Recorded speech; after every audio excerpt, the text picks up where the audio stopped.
હરિપ્રસાદ સ્વામી મહારાજની જય. આત્મીય સમાજની જય જય જય. ગુરુ હરિ પ્રાગટ્ય મહોત્સવની જય જય જય.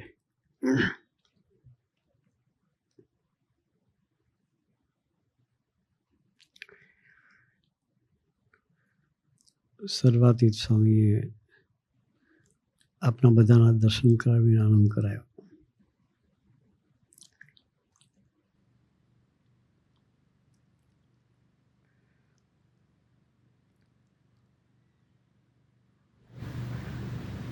પ્રાકૃતિક દિન નિમિત્તે અમરીશ શિબિરનું આયોજન કર્યું, ખૂબ આનંદ થયો.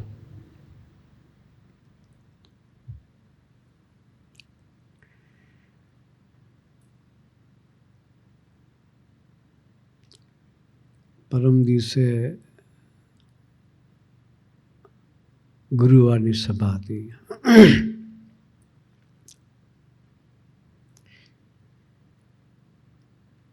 એવીડીની ગુરુવારની સભા બધી ક્રિએટિવ હોય છે.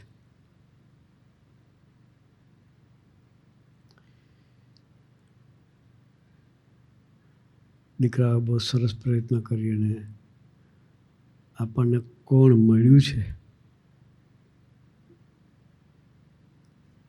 સ્વામીજી કોણ અને કેવા,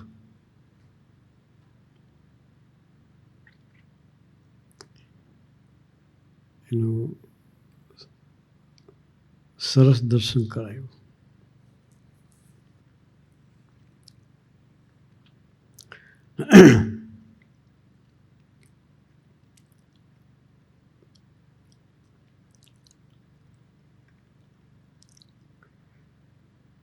એમાં એક સરસ પ્રસંગનું દર્શન કરાયું.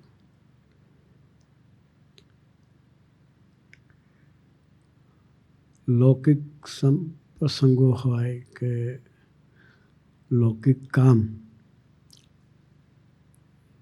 આપણું થયા કરતું હોય.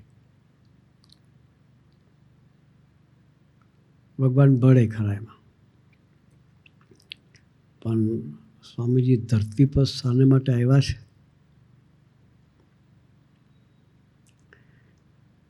આપણી ભગવાન તરફની યાત્રા જ્યાં અટકતી હોય ત્યાંથી એને આગળ લેવાના સંકલ્પ સહિત પૃથ્વી પર પધારતા હોય છે.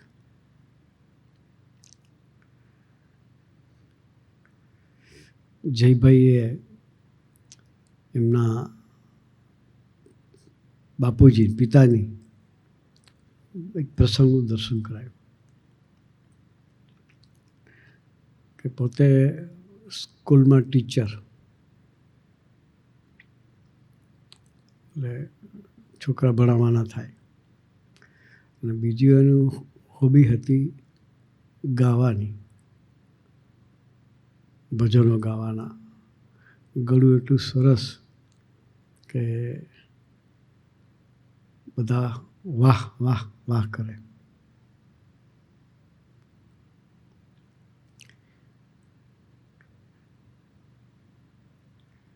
ઓચિંતું જ એક દિવસ ગળું બેસી ગયું.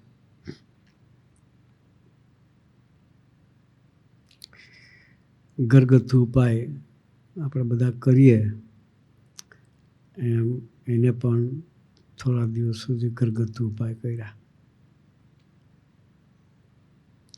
હળદર, મીઠું ને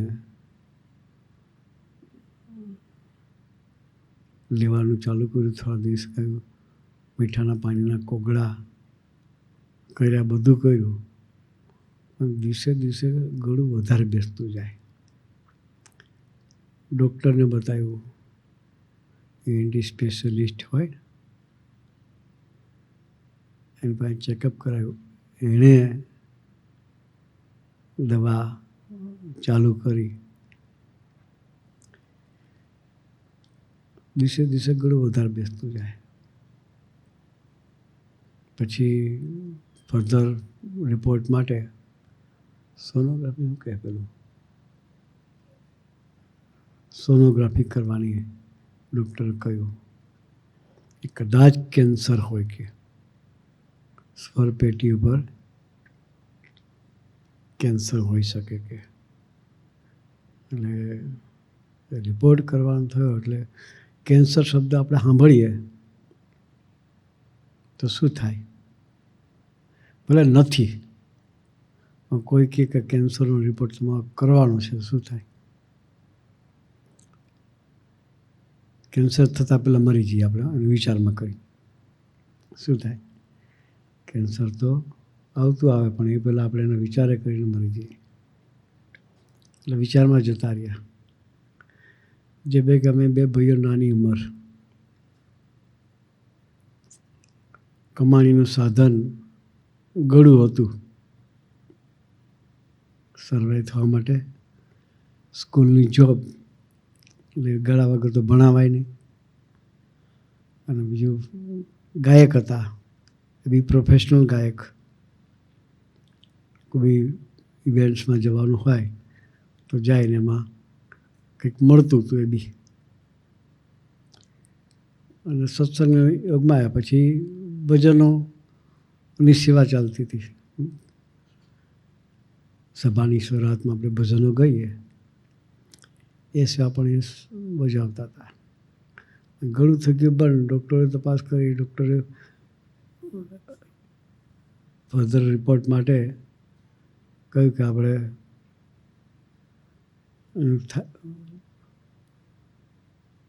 ગળાનું ચેકઅપ કરાવવું છે, કદાચ ગળામાં કેન્સર હોય એમ. એટલે રડ્યા. શું કરે? છોકરા નાના, પરિવાર કાળજી રાખવાની. છોકરાઓને મેં કહી દીધું કે હું થોડા દિવસનો મહેમાન છું. કેન્સર સાંભળ્યું ને એટલે શું કહ્યું?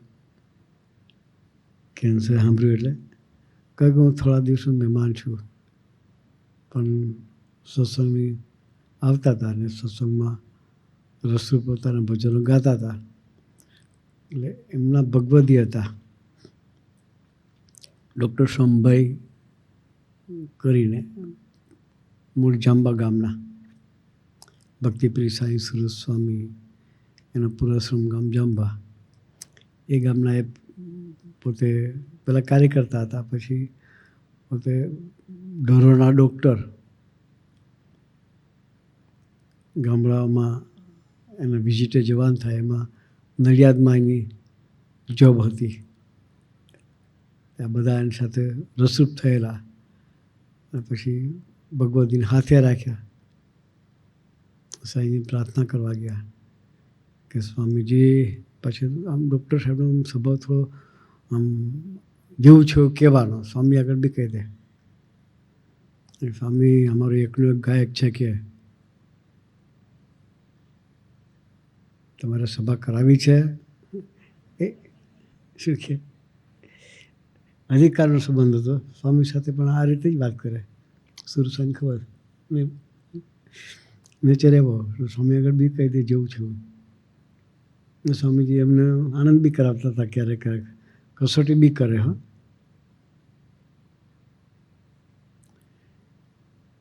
પછી ગભરાઈ જાય કસોટી થાય ત્યારે. આમ પહોંચ્યા પણ સ્વામી આગળ પાસે સુરવીરથી વાત કરે. એટલે સ્વામી કે સ્વામીજી આ અમારે એક જ ગાયક છે, એ જો નહીં ગઈ શકે તો અમારી સભા બંધ થઈ જ શકે. કંઈક કરવું પડે કે એવું છે કે હા કે એક શરત છે સ્વામી કે ગળું કાલે સારું થઈ જાય કે. શું કે? ગળું કાલે સારું થઈ જાય. હવે 9 મહિનાથી ટ્રીટમેન્ટ કરતા હતા તો ગળું સારું નહોતું થયું. કેટલા મહિના? બધા ડૉક્ટરો, બધા તપાસ જેટલું સારા ડૉક્ટરો તો બધાની ટ્રીટમેન્ટ લઈ ચૂક્યા. 9 મહિના ખેંચ્યા તો ગળું સારું ના થયું. એટલે આશા જ છોડી દીધેલી. ને કેન્સરની વાત આવી એટલે તો હાવ કેન્સલ થઈ ગયા. પછી સ્વામીજીને પ્રાર્થના કરી. ત્યારે સ્વામીજીએ કહ્યું કે ગળું કાલે સારું થઈ જાય કે. પણ લોકને રીઝવવા માટે જે ગાય છે, શું કહ્યું સ્વામીજીએ? સ્વામીજીનું આપણા પ્રત્યેની અપેક્ષા જે છે આ છે. પ્રસંગ સામાન્ય હસુદાય પર મટી જાય બરાબર છે, પણ એનું રહસ્ય છે એ પકડવું પડે. કારણ કે કરે છે એ લોકને રાજી કરવા માટે કરે છે. એ સંકલ્પ કરે કે મારે ભગવાનને રાજી કરવા માટે ભક્તિ સ્વરૂપે ગળાનો ઉપયોગ કરો છો તો કાલ સારું થઈ જાય. કે હવે 9 મહિનાથી ડૉક્ટરોના પ્રયત્ન કરવા છતાંય ગળું સારું નહોતું થયું. પછી એ ભગવતભાઈએ સંકલ્પ કર્યો કે હવે મારી એક એક સેકન્ડ ભક્તિ અર્થે જ મારી વપરાવી જોઈએ. એને પ્રાર્થના કરી કે સ્વામીજી મનોમન બોલાતું નહોતું. ભગવાન તો મનમાં થયેલી પ્રાર્થના પણ સાંભળે. મનોમન પ્રાર્થના કરી કે સ્વામીજી હવે મારી એક એક સેકન્ડ તમારા અર્થે ભક્તિ નથી મારે વાપરવી છે. બીજે દિવસે ધીરે ધીરે સાંજે ઘેરે ગયા તો બોલવાની શરૂઆત થઈ. જે 9 મહિના બોલી શકતા નહોતા એ સાંજે જ ઘેરે ગયા પછી ધીરે ધીરે ધીરે બોલવાની શરૂઆત થઈ. અઠવાડિયામાં તો હતું એવું ઘણું થઈ ગયું કે વિધાઉટ મેડિસિન. Without medicine. પણ સ્વામીજી કરાવવા શું માગતા હતા? આવા પુરુષની પ્રાપ્તિ થઈ છે આપણને. સ્વામીજી આ પુરુષનો યોગ થયો છે તો આપણે એક એક સેકન્ડ એને અર્થે વપરાવી જોઈએ. લોકને રીઝવવા નહીં.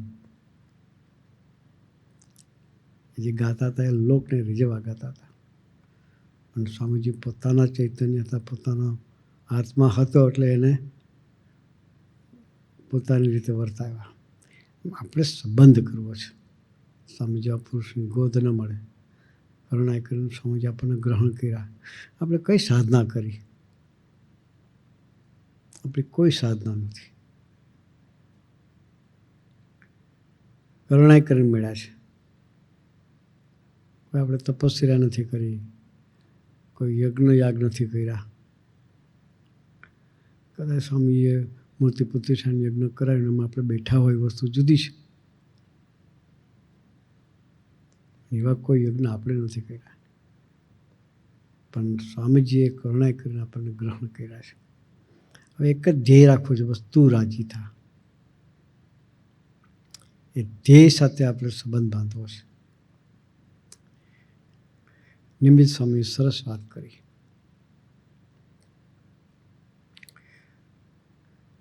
નાના નાના ટાબુરિયા પણ કેવું સરસનું જીવન જીવે છે. હમણાં એક પરમ દિવસે પૂજામાં બેઠો હતો અહીંયા અને 3 નાના ટાબરિયા પૂજામાં ભજન ગાવા માટે માઇક આપ્યું. આપણે ભજન ગાવું હોય તો જોઈ જોઈને વાંચી વાંચીને ગાઈએ, ગાયક હોય તોય. એ નાના છોકરાઓને ભજન ગાવું તો થોડું થોડું મોઢે આવડતું હતું. એટલે અત્યારે હાર્ડ કોપી તો બહુ રહી નહીં, જેવો ડિજિટલ કોપી હોય દરેકના ખિસ્સામાં. ડિજિટલ કોપી હોય એટલે છોકરાને ભજન ગાવું હતું પણ એની પાસે કશું હતું નહીં એટલે ચાલુ તો કર્યું. પછી બાજુમાં એક કાર્યકર્તા બેઠા હતા, આપણા અંબરીશ સહીશનો દીકરો બેઠો હતો. એને જોયું કે આ ભજન છોકરાને ગાવું છે પણ મોઢે નથી આવડતું, એટલે લોચા મારશે એટલે પોતાનો મોબાઈલ કાઢીને આપ્યો. આ સમજવા જેવી વાત છે. આટલા છોકરાઓ પણ કેટલા જાગૃત છે એની વાત કરું. એટલે પેલા છોકરાએ કહ્યું કે મોબાઈલ કરીને હાથમાં આપતા હતા. દીકરાએ કહ્યું કે મોબાઈલ હાથમાં નહીં લઈએ મેં કે.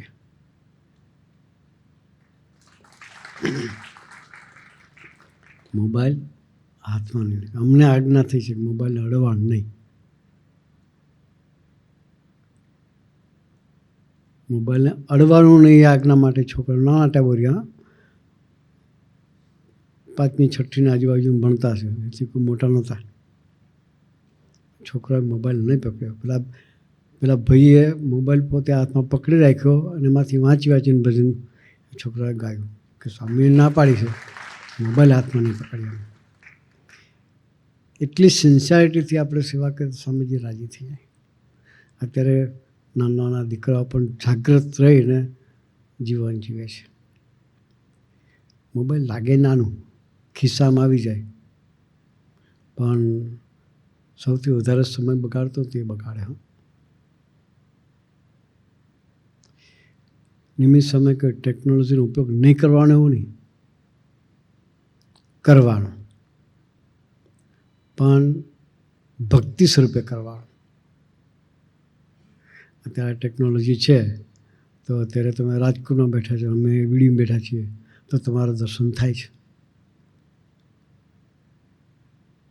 સ્વામીની વખતમાં ટેકનોલોજી નહોતી અને સ્વામીજી ઘણી વખત કહેતા કે બાપાના વખતમાં જો આવી ટેકનોલોજી હોત, સ્વામીજી તરત અંતર્દૃષ્ટિ કરે કે બાપાના વખતમાં જો આવી ટેકનોલોજી હોત તો બાપાને અમે છતરાયા કરી દીધા હોત કે. એટલે ટેકનોલોજીનો ઉપયોગ કરવાનો છે, પણ ભક્તિ સ્વરૂપે. પોતાની યાત્રા, આત્માની યાત્રા સ્વામીજી તરફ દિન દિન પ્રત્યે આગળ ને આગળ વધતી રહે એના માટે ભક્તિ સ્વરૂપે.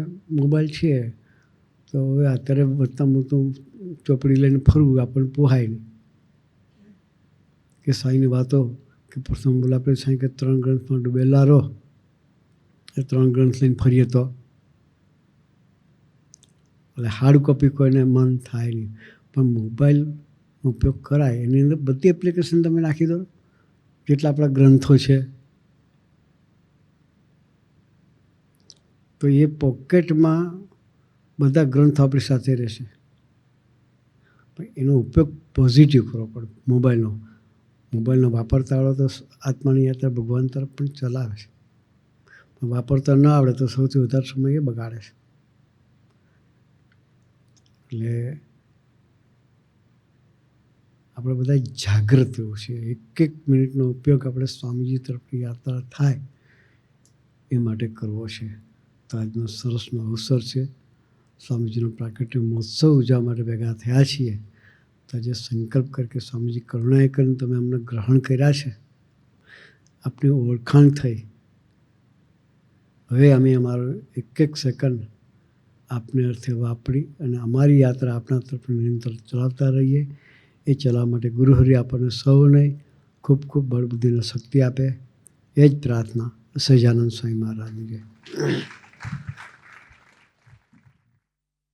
ભુજ, અંજાર ગામથી પણ વડીલો અને યુવકો પધાર્યા છે.